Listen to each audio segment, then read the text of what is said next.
Hi, my name is Dr. Andrew Hahn, and I want to welcome you to the seventh episode of our podcast, Guided Self Healing, Fearless Living. And this episode is about is a continuation of the sixth episode, which is about patterns, which are deep universal themes. And in this episode, what we're going to do is we're going to review what patterns are and then what the categories are and uh, the patterns we described last time, which are called single center patterns, and we're then going to go on to what we call major energetic patterns, which are profoundly important for our healing and our growth. So, again, what are patterns? And as I said before, patterns are deep universal themes that affect our healing. And we said in our last episode that there are three categories of these patterns: what we call single center patterns, what we call major energetic patterns, and what we call identity patterns. And if you heard our last episode, I'm going to just review for you. Why we care about patterns is that they hold many, many uh, different experiences often, so that what we think is the problem may not be the problem, but it may be a symptom of a deeper problem. And if we can find out what that deeper intention is, what that deeper problem is, we may be able to transform many seemingly unrelated things all at once, which is, of course, a great thing to be able to do. So that's it. And last time, if you recall, we talked about what we called single center patterns, which are traumas that affect the head, which is about beliefs, the heart, which is about emotions, and the belly, which is about boundaries. And just to recall, we had said that our hope with the head center, which is about beliefs, is that what we believe is in alignment with what we know on a deeper level. And we can have our belief with discernment and compassion and understanding and being engaged from that belief in a way that's in alignment with life. That's what happens when we're aligned. And of course, when there's a trauma to the head center, what we believe is not in alignment with what we know, and we are judgmental about the belief. So let's again look at this. And I think I gave the example of, let's suppose I said, I believe I'm unworthy of love. And then, of course, we say, well, I know on a deeper level that everybody is worthy of love, but I don't believe that I am. And because of that, I feel ashamed of myself, or I feel anxious, or I feel judgmental, or I feel comparative to other people, or I can't understand how this could have happened to me, or any of these things. So, what we want to do is we want to work with that belief. And if we're doing that, the way to do that is not to transform the belief, which I'm going to tell you, because there are ways to transform the beliefs when the beliefs are brought in to protect you from something worse. But if your beliefs come out of trauma, it's not to transform the belief, it's to transform the judgmentalism. And I'll tell you why. If I say to you, I'm unworthy of love, and you say, oh, come on, Andy, you're worthy of love. Everybody's worthy of love. Now I got two problems. The first problem is I still believe I'm unworthy of love. If you tell me, like, you know, uh, uh, not to believe what I believe, then you're asking me to lie to myself, because I believe it. If I and having you tell me not to believe it may not help me one iota. In fact, now I have the problem also of trying to say to you, you know, um, I can't even trust my own reality because this is what's true for me, and you're telling me that I'm lying to myself. So, what we want to do is we want to go to a place where instead of denying the belief, what we do is we transform our judgment about the beliefs and we say, even though I believe something, in this case, I'm unworthy of love, nonetheless, I deeply and profoundly love, accept, and respect myself. That is what we can do for any kind of belief.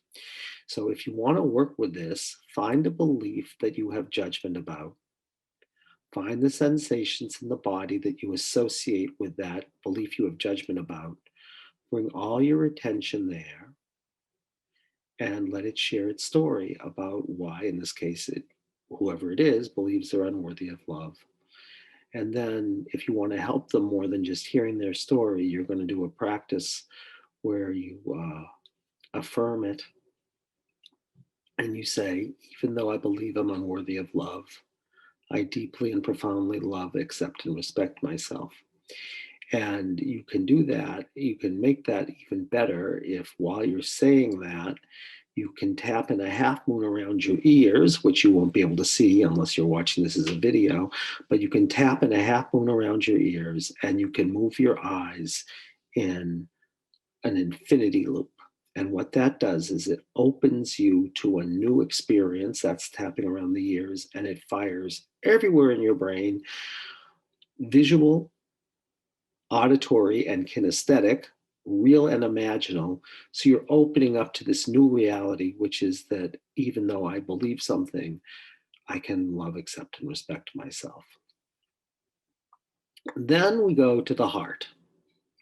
And as we said before, the heart is about feelings and emotions. So when my heart is aligned, I'm feeling whatever it is that I'm feeling in the current moment, and I'm at choice about expression. It's not that I'm reliving an echo of something else and I put someone else's head on the person I'm with, but I just see them for who they are and I have whatever experience I'm having in the present moment. So I get to feel it and I'm at choice about expression. What do I mean by that? Let's suppose I did something that made you angry in the present moment, like you're saying, whatever you're saying about me right now, and I'm making you upset. You could be aware that you're angry at me, that it is really in the here and now and not that I'm catalyzing or triggering something else. And you can be a choice. So if you're my student, you might say, I'm not going to interrupt what's going on right now. I'll wait till later. Or you might say, it's really important to do this because it might serve myself and everybody else. But you'll be able to be discerning about what to do here, right? So let's suppose our hearts are traumatized. It means one of three things happens. Either we deny the feeling, right? So we're saying with anger again, we deny the feeling, at which point we say anger. Anger doesn't exist in my vocabulary because we have the trauma around it.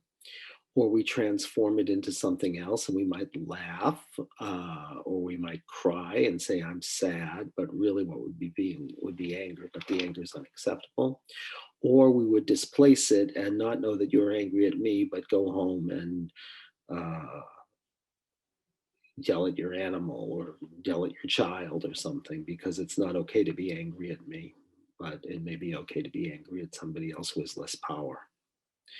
So we want to be able to clearly work with that so that you can have your feeling be in its appropriate place at the appropriate person and not a reaction or a reliving of something else. And then the third center, the belly center, is about boundaries. And as we said before, boundaries are about being master of your own ship. It's about being able to choose what goes in and what comes out. And when your boundaries are what we call permeable, right, then you get to choose what comes in and what goes out, whether it's about boundaries in general, or boundaries around a particular person or people, or boundaries around a content like money or ESP or whatever it would be, or experiencing other people's pain. You get to choose what comes in and what goes out. And the problem is when our boundaries are traumatized, one or both of two things happens. They're either too rigid or they're too porous. Or to put it differently, we let in too much, we don't let in enough, we let out too much, or we don't let out enough around whatever it is. And I think what we had talked about was therapeutic boundaries for those of us who are therapists, right? So if we let in too much, it's called burnout, right? Because we take on other people's problems, we let them in, and we can't stop it and we get burnt out. And if we let out, it's if we let in too much. If we don't let in enough, it means we won't let somebody touch us. We won't be able to be compassionate and empathic. We won't let them. We'll stay back and removed and just observing them, right? If we let out too much, what that means is we're going to use our clients in some way. If we're therapists, we let out too much. The simple version of that would be if someone said, "You think you've got a problem? Boy, do I have a problem." You start talking about yourself.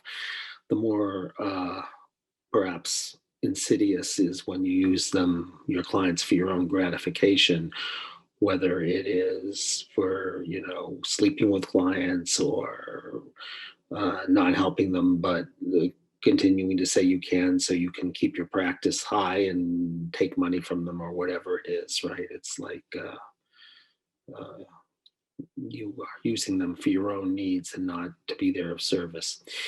If you don't let out enough, it means that when someone really needs you to reach out to them, something horrific happens, right? And you just won't reach out to them in some way and really give them the sense that you're here with them. Okay, so that's the three centers. So we're going to stop with that. That's where we were. And now we're going to go to these universal patterns or universal themes that affect all the centers. And they come in two realms. They're called the material realms, which are patterns we can experience through our five senses, like somebody hit me or kicked me or killed me or did whatever, or they come in the non-material realms, however you want to understand those stories. And those stories are stories of events or phenomena that aren't in normative Western reality, but nonetheless are very useful in healing. And when we get to those, which we will in a couple of weeks, we're going to start talking about why that's so. So we're going to start. There are a number of these universal patterns. They're the kinds of themes that you find in myths. And let's just start talking about a few of them today. And what I'd invite you to do is see if they resonate with you. And if they resonate with you, you might want to just notice what happens in the body if you want to sit with them. And we'll go from there. So the first patterns are called splits or multiples. And splits or multiples means like it'd be like if we were a whole and integrated, we would be whole. Our fields would be whole and they would be integrated. But if we have a trauma to our field, one of a few things happens. The first thing is we could have the experience of not being all here, which could be a split. So it's like a part of us is missing. Or more often, it might be that we are divided in some way. So, and the only difference between a split and a multiple is it the division is two things or is it more than two things? It's like you're going along whole and then you break into two pieces or you break into more than two pieces. That's the only difference.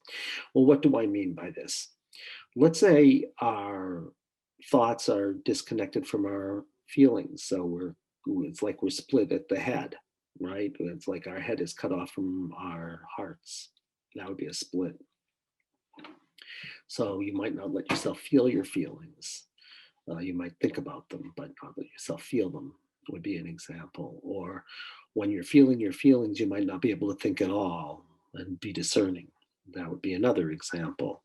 Or you could have a left-right split, at which point the assertive aspects of you might be cut off from the receptive aspects of you. You might have to be pushy or aggressive or something. Or on the other side, you might be very passive. Or if they're split and you're bouncing back and forth, you might be passive aggressive. And of course, when you heal a split, what happens is that you get to be actively receptive and actively assertive, and that they're held in that way. It's often thought of as being the masculine and the feminine, but you could say that even the masculine and the feminine are manifestations, material manifestations of assertive and receptive energies, if we think of the biology of that, for example. So splits, or a split could be that your sexuality is cut off from your emotions. I mean, there's so many different ways that you can be split. And so when you're aware of that, if you say, oh yeah, My head is cut off from my heart. My thoughts are cut off from my feelings, or um, my head could be cut off from my body, at which point it feels like I'm just head, but I have no energy. Or, my emotions are cut off from my sexuality or my capacity to be actively assertive. I can't receive you if I'm asserting something, and if I'm receiving you, I can't assert something. Well, what I want to invite you to do then is just let yourself notice what's happening in the body when you allow this sense of split, like I'm not all here, or one part of me is split off from another part of me. Notice what happens in the body again. Bring your attention to the sensation that's associated with the split, so much so that you become that sensation from the inside out. And then we're just going to say to that sensation, what have you come to share about the split, whatever it is? Where are you beginning? What's happening? And you just tune in and worlds open up. So that's splits and multiples. The next pattern I want to talk about is neglect trauma. And neglect, of course, healed neglect trauma is the sense of like, uh, when I need someone, I can kind of count on them being there. And if they're not there, I can certainly say I can care for myself, but not in a way that shuts off from my feelings. It just says that I can be there with and for myself. But when you're traumatized around this, what happens is that you come with a very deeply held experience, which is something like, when I needed you, like my life depended on it, and I had every reason to believe that you would be there, every reason to believe that you would be there, you're not there for me, or you're not there with me, or whatever it is. That's a neglect trauma. So if you know that, you can just feel that also in your body and notice what that feels like. And the archetypal neglect trauma, of course, would be a infant. And if the infant calls, the infant is hungry, and of course the world revolves around the infant, and no one is there. Um, they get upset. It's like, I'm crying and I'm hungry. You ought to be coming, but no one shows up. And when no one shows up, you continue to cry, and then you might say, I'm going to, what the next pattern is we're going to talk about, which is a grudge. You might say they're violating my values. I mean, if you could articulate this, when I'm hungry and I cry, they're supposed to come. So no one pays attention to me. And then, of course, you'd have to be, you might become pseudo independent, but very dependent. All kinds of things can happen there because you wouldn't count on people coming. Or you might shut down. I'm going to tell you some of the other patterns we're going to talk about today. Like, you die inside, we call that dead parts. So a lot of things can happen from neglect. And when I say, I gave you the archetypal example of it, it can show up in other ways too. Like, I know a story where a general was going into battle in another lifetime, and all of the people who were his troops had said, of course, we will be there with you. And when he went into the battle, he turned around and nobody was there. And it turned out to be a neglect trauma. It's like, when I needed you, like my life depended on it, and I had every reason to believe you were there. You weren't there with me. You weren't there for me. You didn't have my back. So that was a neglect trauma. So once again, I want to invite you to take a moment and to really let yourself notice what happens when you have a neglect trauma. Like, I need you. Notice what happens in the body and let yourself fully experience it, and just bring your attention there and hold whoever that is. The tricky thing with a neglect trauma also, by the way, is it's a non-traumatic trauma, so to speak. It's not like someone did something. It's a trauma of neglect, or, a trauma of non-commission. It'd be like saying, you traumatize me, and the person says, yeah, I didn't do anything, and you say, that's the problem, you didn't do something, right? So it's not like someone hits you or kicks you or screams at you. which is something you can point to. It's the not doing that's in the neglect trauma. You were supposed to be there for me. You were supposed to pick me up and you didn't show up. That's a neglect trauma, right? So it's a trauma of omission, not a trauma of commission. It's active omission, but it's like what you didn't do. And of course, in a neglect trauma, all of these traumas you're going to see, and all these patterns that we're talking about, are really in some way relational dynamics. It's not like if you want to do something else, if you want to have it be an identity trauma of some kind or an archetypal. If you want to think about archetypes, you could say, well, I'm the neglected one, or I'm the neglector, or I'm whatever. But you'll notice here that there's a relational dynamic. You take in all sides of this. So if you've had a neglect trauma, you're likely to be neglected in life, or you might be a neglector or whatever, because we're playing out the whole relational dynamic. So that's the next kind. The next one I want to deal with is grudge. And a grudge, we have a sense of a grudge. A sense of a grudge is sort of like, well, you're not going to let me play. It's my ball. I'm going to take my ball and go home. So a grudge is about a violation of values, a real violation of values. But the problem in the grudge is the way you act guarantees that you will never, ever, ever have what you wanted in the first place. Or to put it differently, I bring the basketball, but I'm a little kid. And, the bigger kids take my basketball because they don't have one, but they don't let me play. So I say, great, I get my basketball back finally. And I say, I'm never going to go out and play again. But then, of course, you have a different problem, which is the way you act guarantees that you can't have a new experience because you're going to just keep acting and acting in a way that proves your point that no one will ever play with me. But of course, then you never reach out. So your action then guarantees the result. And so what I want you to do then is just notice what happens in the body when some value of yours is violated, and you act in such a way that guarantees that it will continue to be violated. Feel what happens in the body. Um,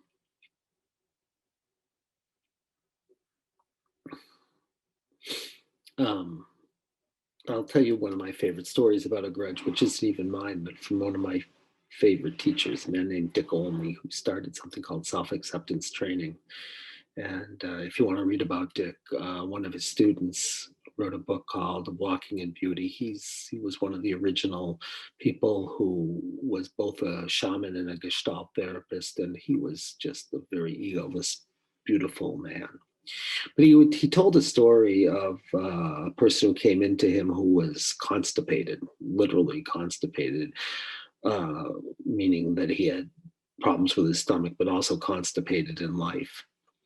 And it turns out the story was that he was this man who's now in his 50s, as I recall. This is 30 years ago, but I remember the story, at least mostly, was in the car with his father, and he had to go to the bathroom. And Dick says, number one or number two? And the man says, number two, which of course would make sense if he was constipated, physically, and he always would, he would hold himself in and back. Right. So he needs to go to the bathroom. And dad says, hold it, we'll be home soon, because dad's rushing and not paying enough attention to his son. And they pass, a gas station, and the boy apparently says, Dad, I really need to go. And the dad says, hold it. And they pass another gas station. Apparently they pass 3 gas stations. And finally, this boy, who I think is like 6 in the story, I don't remember, 5 or 6 or something, poops in his pants. And then his father yells at him, like, couldn't you have held it till we got home or whatever, and shamed him. And so what he does is he pulls back in, and really literally becomes constipated. He had not sort of really remembered the story, and sort of never stayed constipated energetically in his life also, because of course you wouldn't want to let anything out under those circumstances, literally or figuratively. So, what do you do when you have a grudge pattern? And what you do is you do anything at all you can to change the behavior because anything would be better in your imagination. And in your imagination, you can do whatever you want. So, Dick says, we don't quite do it this way, but it will give you the sense. He says, all right, on the count of three, I'm going to invite you to do something and just do it. So Dick goes, one, two, three. And then he says, I want you to imagine that you're shitting all over your father and shitting and shitting and shitting on him until he's totally covered with shit. And apparently the man does this, and then I think this is my language for it, but he apparently gets a shit-eating grin on his face. Um, Pardon the language if that is not language that works for you, but nonetheless, probably very apropos here. And apparently all of his constipation went away, and all of his being constipated in life and not sort of going for anything, but having to keep himself pulled in also transformed in that moment, which I believe, knowing Dick. Um, so this is the idea about a grudge. But, the other thing about grudges is to say that couples often play out mutual grudge patterns. It's one of the things that is the best way to create a divorce and hell, because, you know, they bring their grudge patterns into uh, their marriages, and then they project onto their spouse and put somebody else's head on the spouse's shoulders and play the whole thing out. And I remember this very vividly when I was first working with Grudges, because I had seen this couple. I'm going to give you one side of this, but the Grudges are always interlocking. But this was when I was first working with Grudges many, many years ago. And I remember this very vividly today. And they came in because the husband had slapped the wife very hard, and they were both, it was totally out of character for him, and they were both stunned, and she was scared, and they were both very large people. But So they came for therapy, and we first of all made a contract around safety, but she didn't feel so unsafe, but she was feeling, because they had been married for many years and nothing like this had ever happened before, but she was still feeling very anxious, and he was feeling horrified. So we did this grudge pattern with him, and it's very moving. And you'll see, I mean, I'm just only going to tell you one side of this one because I remember the other side of it vaguely, but not anywhere as powerfully as the one with the husband side. So um, what happened is that he was an electrician. He was a very big sort of uh, man's man kind of guy. And he had to go out on workman's comp because he had fallen when he was doing something, and they had a baby. And so she went out and worked while they were going through all of, the whatever was going on around his disability stuff and everything. She had to go and work. They didn't have very much money. And so he stayed at home taking care of the baby, which was not what he was so good at, but he was trying his best. And she walks in one day and just gigglingly, or that's how she saw it, like, sort of said, oh, that's a sort of stupid way to do that. But she was being playful. And he goes off and slugs her, which was stunning when she said that. Oh, that's a kind of stupid way to do the diapers. Let me show you. And he slugs her. So I say to him, well, okay, if you could have had it be exactly what you wanted, what would have happened instead? And he said, I don't know why I was so reactive, but like all I wanted to do was say, I see you're really trying and you're doing a good job. And okay, so then I said, great. Now what we're going to do is we're going to drop your wife. And what I want you to do is notice what happens in the body when someone sort of you think is calling you stupid, and you think they're kind of laughing at you. And he goes into the body and he starts to cry. And he's crying very hard. And he says, I know exactly what this is. I haven't thought about this scene in ages. He said, I'm like a 10-year-old kid, and my father's a workman, and I'm trying to help him out. I have this enormous like shovel, and I'm trying to move some gravel, and I'm having a really hard time doing it. And I overhear him saying, "Look at my stupid kid. He can't even shovel." And he's bawling, and his wife is incredulous because afterwards she said, "I don't ever even remember him crying, and nothing like this." So then we say, well, what did you really want to have happen? And of course, it's the same thing. All he wanted was for his father to say, I see you're struggling with this, but thank you so much for doing this. I know this isn't easy for you, but I know you're trying to do what you can, under the circumstances. And I'm so, appreciative. And he wanted acknowledgement. So I say to the wife, look, we need you to stand in here and then we'll de-enroll you. But right now, you're going to be the father and you're going to give him exactly what he wants. And they play out the scene again. And she says exactly what he needs to hear. And he's bawling and then reaches out for a hug and they hug each other. And it was profoundly moving. I can remember this even from way back when. This is when I was, just really starting to do the work I'm telling you about. It would have been like, very early 90s, so 30 years ago. Um, but it was the first time I was trying to work with grudges and somatics, and it was deeply moving.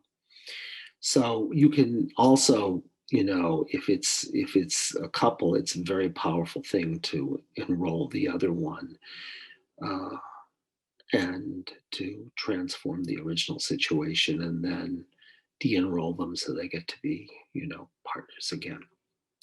So all of this to say that uh, we're we talked about several patterns today. We talked about splits and multiples and neglect trauma and grudges. And we're going to stop for today. We'll go through these slowly. And what I would recommend you do, if any of these resonate for you, just let yourself feel the core of it. I'm not all here, or a part of me is split off from another part of me, right?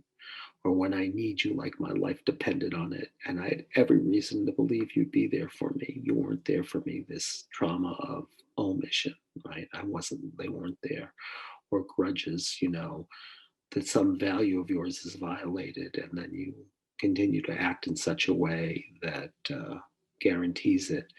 Or mutual grudges where they like a hand in a glove. If you're in a relationship, it so often happens that there are these interlocking stories of violations of values that have really nothing much to do with your partner. They just are here to help you heal.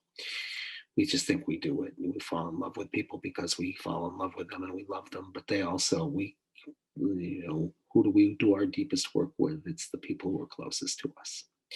So, having said all that, we're about done for our time today. And I wish you well. And if you want to reach us, of course, our website is lifecenteredtherapy.com. And if you want to reach me, and please do, I so appreciate people who've been writing to me and giving reflections and comments and what's touched them or what they'd like to hear about. I will respond or I'll talk about it on the show. So if you want to reach me, it's Ahn, so it's AHAHN at lifecenteredtherapy.com.